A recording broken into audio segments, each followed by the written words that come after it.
ये मोगू चाचा, मोगू ऐसा लग रहा है मेरी जेब से कोई मेरे पर्स चुराना चाह रहा हो। हाँ हाँ बेटा, मैं भी देख रहा हूँ यार।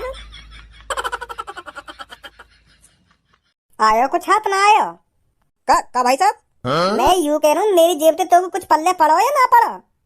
ए भाई साहब कैसी बात कर रहे हो? मैं तुम्हारी जेब से कहाँ निकाल रहा? तेरे पापा रात से घर पर नहीं आए हैं, तुझे पता है कहाँ पर है तेरे पापा? कहाँ रात से घर पे ना आए मतलब? हाँ खज्जे बेटा, मैं रात से तेरे पापा का इंतजार कर रही हूँ और इंतजार करते करते सुबह हो गई और अभी तक तेरे पापा घर पर नहीं आए हैं। कल रात से कुछ अता पता नहीं है तेरे पापन का, कहाँ पर है कहाँ पर नहीं। मुझे तो बहुत टेंशन हो रही है। ए मम्मी बिल्कुल भी टेंशन मत लो, तुम काई काम ते पापा रुक गए होंगे रात को, यही मारे घर पे ना आ पाए। अरे खज्जे बेटा, जैसा तू सोच रहा है ना वैसा बिल्कुल भी नहीं है। तेरे पापा काई काम से कहीं रुकते हैं ना तो मेरे को बता देते हैं। और अब की बार तो तेरे पापा ने ना मेरे पास कॉल करी है ना कोई मैसेज भेजा है, कुछ अता पता है नहीं तेरे पापन का कहाँ पर है कहाँ पर नहीं है। चलो ये बात तो तुम्हारी ठीक है मम्मी। और भज्जी कहाँ है? हाँ? क्या भज्जी कहाँ है? भज्जी भज्जी तो अपने कमरा में ही होगा ना। वो अपने कमरा बमरा में कहीं ना है, वो भी कल रात ही गायब है। क्या कल रात से गायब है? हाँ मम्मी, कल रात से भज्जी अपने कमरा में ना है, वो भी गायब है कल रात से। रात को 10 बजे के आसपास तो मैंने देखो धनुआ से बात करता हुआ, फिर मेरी आंख लग गई। हाँ? फिर मेरी जैसी आंख रात के 12 बजे खुली तो वो अपने कमरा में हती ना। मैंने सोची कि टॉयलेट वॉयलेट करने गया होगा, फिर मेरी आंख दोबारा खुली 2:30 बजे के आसपास, फिर भी ना वो अपने कमरा में। हाँ? तभी तो शक है लगो मुझको कुछ तो गड़बड़ है। नहीं रात में वो भी जब सब सो जाने वाह के बाद घर से बाहर जाने का क्या मतलब है वाह को? तो फिर कहाँ गया भज्जी? गए होगा कहीं महबूबा से मिलने रात को। अरे ऐसा नहीं है भज्जी, तुम्हें कुछ ना पता मम्मी भज्जी के बारे में। भज्जी इतना बिगड़ गया है, इतनी आदत खराब है गई है, बाकी तुम्हें ना पता कितना बिगड़ गया है वो। हाँ? वाह भज्जी की मम्मी, तुम्हें ना पता कितनी सेटिंग है, कम से कम 10 सेटिंग है बाकी।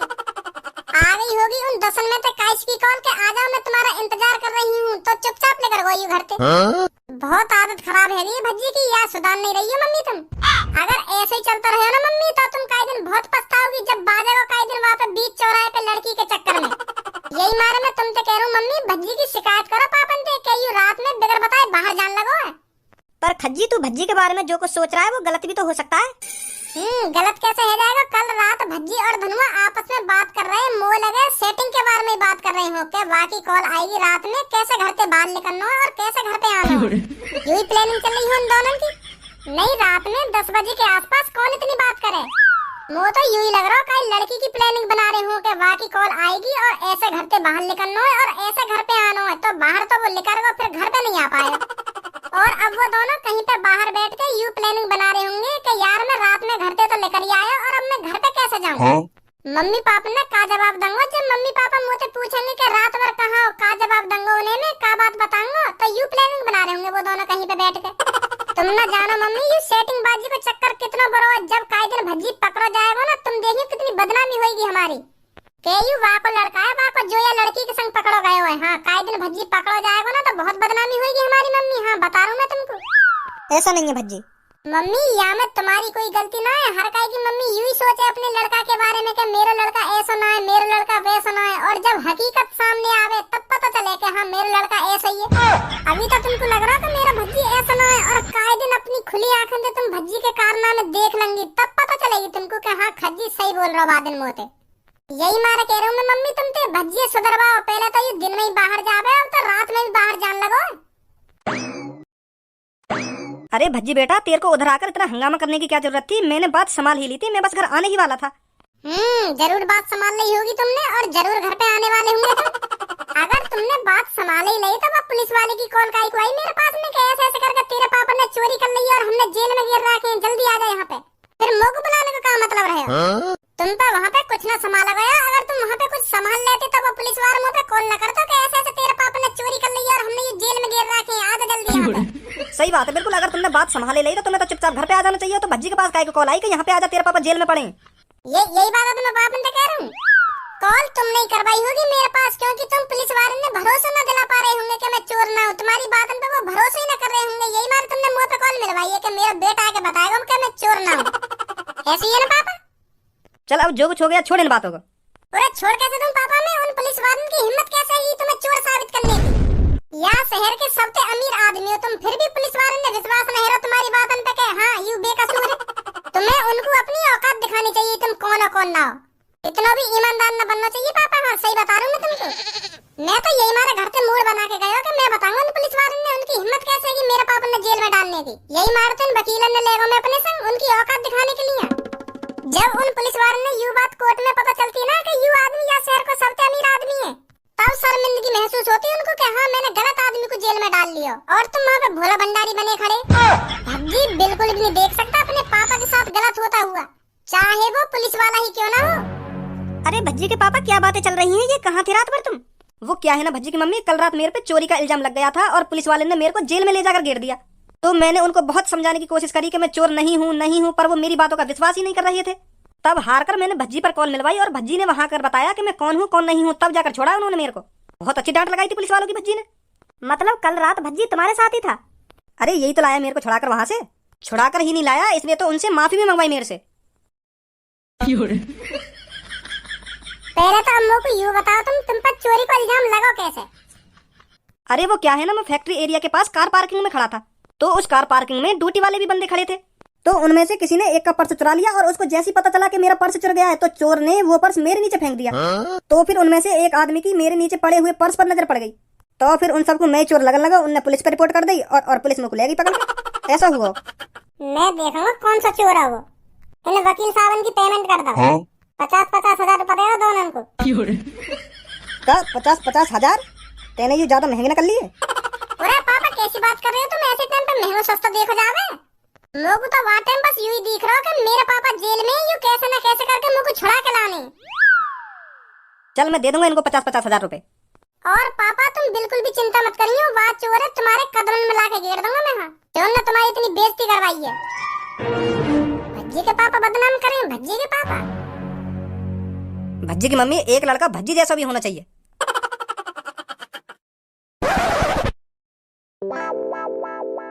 ए बॉस, क्या बात सोच के इतने मगन है रहे हो तुम? हमें भी बता दो क्या सोच रहे हो तुम? ए अब तो को क्या बताऊं गंजे में। ए बॉस बता दो, मैं भी खुश रहूंगा फिर बात सोच कर। ऐसा हुआ कल रात जो फैक्ट्री एरिया ना है वहाँ के पास जो कार पार्किंग है वहाँ पे मैं जेब काटने गया। अच्छा फिर? तो फिर मैंने वहाँ पे जाके बड़े प्यार से एक लड़का की जेब काट ली। तो फिर मैं वहाँ पे थोड़ी देर में वह पर्स लेकर चल नहीं पा रहा हूँ, इतने बार को पता चल गई कि मेरा पर्स काई ने चुरा लिया है। जैसे ही वहाँ ने हल्ला मचाना स्टार्ट करो ना कि मेरा पर्स चुरा लिया काई ने, मेरा पर्स गायब जेब थे, तो मेरे पसीना से छूटने लगे। तो मैं सोच रहा हूँ आज बाजेगा मुँह पर ढंग से, आज पकड़ा जाएगा छपरी तू। जॉन का पर्स मैंने चुराया हो ना, फिर वो एक दूसरे से पूछ लगा, और मेरा पर्स तेरे पास तो ना, जल्दी जल्दी चेक कर अपनी जेब में, तेरे पास ही होगा तेरे पास ही होगा, ऐसे करने लगा वो। मैं घबरा रहा हूँ खड़ा खड़ा, मेरी गांड फट रही कि यार आज बाजेगा तो फिर मैंने छपरी वाला दिमाग लगा के वो पर्स दूसरे आदमी के नीचे फेंक दिया चुप्पी। का दूसरे आदमी के नीचे फेंक दिया? अरे हाँ, मेरे पीछे एक आदमी खड़ा हो, वहाँ को कोई मतलब ही नहीं हो कि यहाँ पे कौन का पर्स चुरा कौन का पर्स ना चुरा, वो तो बस अपनी धुन में मगन हो। तो मेरे हाथ में जो पर्स हो ना, मैंने वहाँ के नीचे फेंक दिया और चुपचाप खड़ा है वहाँ पे। तो फिर थोड़ी देर बाद एक आदमी की नजर वह पर्स पे पड़ गई। वहाँ ने बताया कि भैया वो पर तेरा पर्स वह आदमी के नीचे। तो फिर पर्स तो मैंने चुराया और वह आदमी पे इल्जाम लग गया चोरी का। वो बेचारा करेगा भैया मैंने न चुराया पर्स, मैं क्या चुराऊंगा पर्स, मैं तो इतना अमीर आदमी हूँ, मेरी तो इतनी फैक्ट्री चल रही है, ऐसे ऐसे करने लगा वो। और वहाँ पे बाकी बातों पे काई ने भी विश्वास न करा, पुलिस बुला ली। और फिर वहाँ पे पुलिस आई और वह बेचारे बेकसूर आदमी ले गई। हाँ पर्स चुराया मैंने और वह बेचारे आदमी पे खाम खा बाज रहा होगा जेल में। हाँ यह बात सोच रहा हूँ मैं। ए बॉस, तुमने भी सही टाइम पे सही दिमाग लगा लिया। अगर तुम वह पर्स ना फेंकते तो वह आदमी की जगह तुम होते, आज तुम्हारी गांव पे डंडा बाज रहा हो। तो हाँ सही बोल रहा हो तो बिल्कुल। ओ छपरी, मेरे को लगता है तेरे ज्यादा ही पर निकल आए दिखे, इन परों को कम फड़फड़ा सुनी। तेरी हिम्मत कैसे होगी मेरे अड्डे पर चोरी करने की?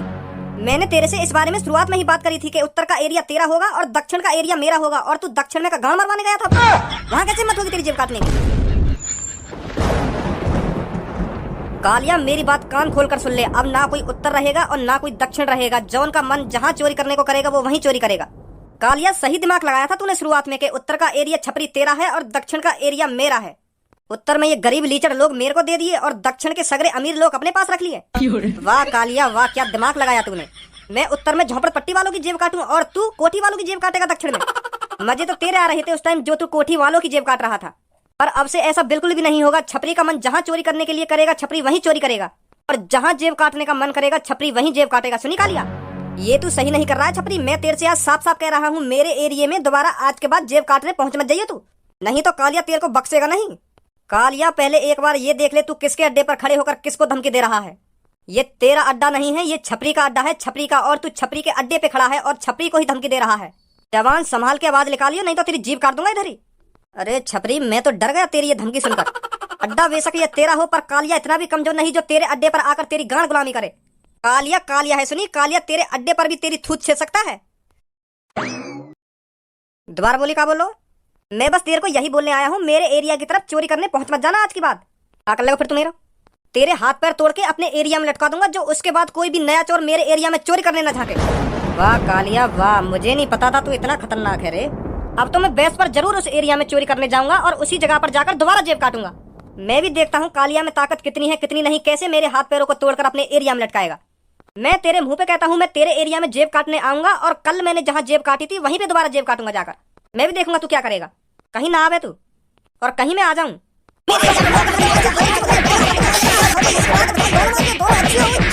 बहुत बड़ी गलती कर दी है छपरी तूने कालिया से पंगा लेकर। आ तू मेरे एरिया में जेब काटने कालिया, फिर तेरे को बताएगा कालिया क्या चीज है। इस चीज का बलदा आज ही तेरे से लेगा कालिया। ध्यान रखिए छपरी मेरी बात को। गधा सी शकल को मेरे एरिया में आके मुझे धमकी दे रहा हो और मुंह पे हाथ उठाने की सोच रहा है। फाड़ देगा छपरी, और मैं आज यही के एरिया में जाऊंगा जेब काटने। मैं भी देखूंगा क्या करेगा यू।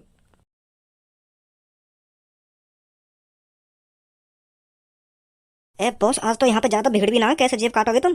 अरे सबर रख, भीड़ भी होगी और जेब भी काटेंगे हम। और डॉक्टर साहब बढ़िया हो?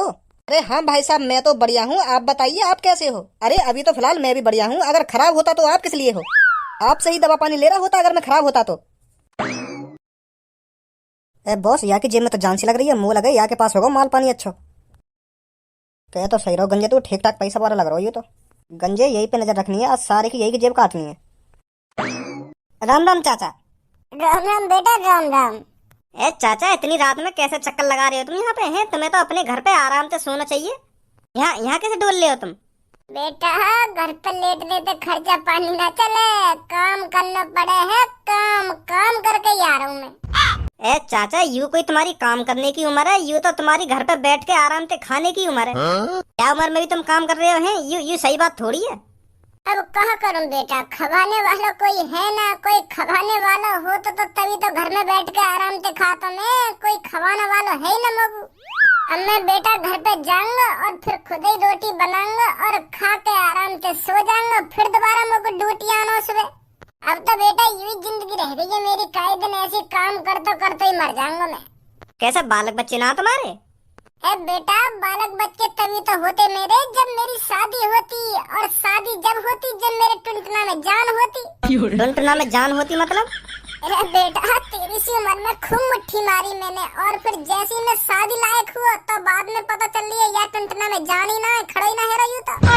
बाद में पछतावा हुआ बेटा मोकू कि तूने बहुत गलत काम करो, हाथ हिला हिला के निकाल ली ना अपनी टुनटुना की जान। तो फिर मैं जैसी शादी लायक हुआ तो मेरे मम्मी पापा मुझे खूब कहने का बेटा शादी कर ले शादी कर ले, पर मैं बता कैसे कर लूं शादी जब मेरा टुनटुना ही खड़ा ना हो बैठा। यही मारे बेटा मैंने शादी नहीं करी अपनी जिंदगी में, और अब पछता रहा हूं बेटा, ना कोई करने वाला घर पे और ना कोई मेरा ख्याल रखे। अब क्या करूं बेटा, मैं तो कर ली अपनी जिंदगी झंडे। पर बेटा तू ऐसा मत करियो, तू हाथ बात मत लियो, टाइम से शादी कर लियो और बालक बच्चे कर लियो, जो आगे चल के मेरी सी जिंदगी ना हो तेरी। बहुत बुरा हाल है बेटा मेरा, बहुत बुरा हाल है। अब बेटा मेरी इन बातों में छोड़, तू बता तेरी जिंदगी कैसी चल रही है? ए चाचा, मेरी तो जिंदगी बिल्कुल बढ़िया कट रही है। मैं तो बहुत बढ़िया कंपनी में लग रहा हूँ और मोको वो कंपनी पैसा भी बहुत दे रही है। 30,000 रुपए महीना के मिले मोको वह कंपनी से।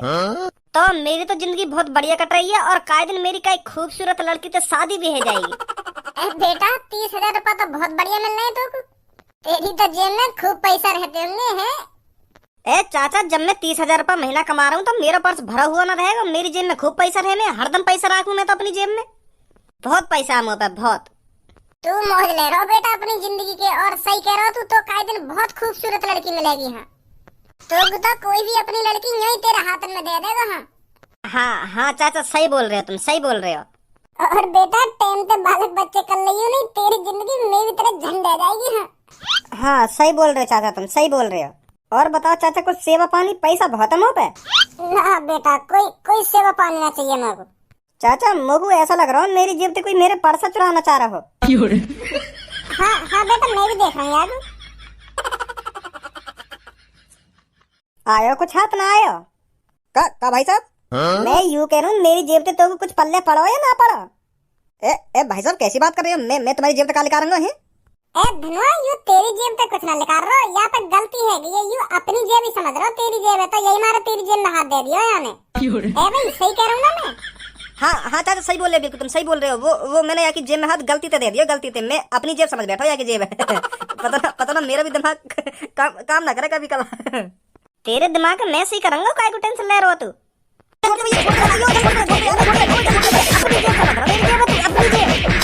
सच बता दे, 1-2 दिन पहले तेने पर्स चुराया एक आदमी को। भाई साहब कौन सा एक आदमी? वो आदमी जाकू 1-2 दिन पहले पुलिस पकड़ के ले गई। वो पर्स तो वही नहीं चुराया, यही मारता पुलिस पकड़ के ले गई। पीछे हटिए धुनों, मैं बात करूं यहाँ पे, ऐसा ना बताएगा ये। अब सच बता दे, मेरे पापन पे जो चोरी का इल्जाम लगाओ 1-2 दिन पहले, तेरी वजह से लगाओ ना। तेरी वजह से मेरे पापा जेल में गए ना। चाचा तुम्हारे पापा है वो? हाँ मेरे पापा है। पर ऐसा कैसे हो सके? तुम्हारी उम्र तो 80-85 साल है और तुम्हारे पापन की 40-45 साल की उम्र लगे। अमर है तुम्हारे पापा? अरे मेरे पापा अमर ना है, मैं यहाँ भेष बना के आया हूँ तो पकड़ने के लिए। का? अब बताओ ना बता रहा, मेरे पापन पे जो चोरी को इल्जाम लगाओ का तेरी वजह से लगाओ ना। भाई साहब पर्स तो मैं नहीं चुराया, पर तुम्हारे पापन पे मैंने चोरी को इल्जाम नहीं लगाया। हाँ वो तो आप ही लगो। वो तो यहाँ पे जो आदमी खड़े गए उन्हें इल्जाम लगा दिया इन पे। और तो चुप देखता रहे। भाई साहब कौन सा चोरी यूँ कह देखो कि हाँ यू पर्स मैंने चुराया है। तो चुपचाप खड़ो, चुपचाप देखते रहो तुम्हारे पापा ने जब पुलिस लगी गई।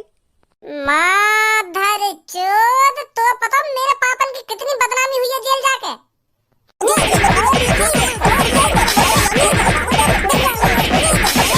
देख रहा हो ना बाप, मेरे पापन ने जेल जाते हुए। अब जल्दी करो, मैं दिखाऊंगा तुमको जेल की हवा कैसी हो गए। भाई साहब जेल वेल मत ले जाओ मेरे को, मैं माफी मांग लूंगा तुम्हारे पापन से। मैं कह दूंगा उनसे मुझे बहुत बड़ी गलती है जो मैंने बताया ना कि चोरी मैंने करी।